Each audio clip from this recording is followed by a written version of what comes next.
Hello mga kapuso, ako po si Zeus Collins at isa ako sa Digital Dance Stars. At ang gagawin natin ngayon, fill in the blanks! Stars on the floor!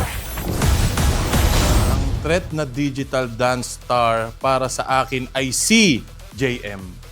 Napakalupit naman kasi niyan, talagang idol yan pagdating sa sayawan. So JM ang pinaka-solid. Sina Blank at Blank ang pinakamaingay na celebrity at digital dance star. Pinakamaingay? Faith? Sorry.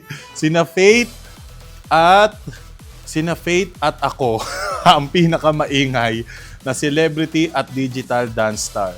Wala lang kasi madaldal talaga kami. Si Blank ang kaya kong lampasuhin sa dance arena. Uy, nakakaano naman to. Si Joshua. Sorry, Josh. Kasi di ko pa siya masyado close eh. Si Joshua ang kaya kong lampasuhin sa dance arena. Rehearsals pa lang ni Glyza, full out na agad. Rehearsal pa lang talagang as in napakasipag niya. Yung tipong ako pagod na pero siya talagang game. Kaya talaga maano ka eh. Yung madadamay ka, hindi ka pwede mag-petics kay Glyza. Talagang full out lagi yan. Si Kakay, shy type nung simula, pero halimaw pala sumaya. Humataw. Si Kakay. Kasi alam mo yung, parang ano siya eh, yung nene-nene na dito lang ako sa gilid, ganyan. Pero pag nag-music na at, nako, lalamunin ka talaga.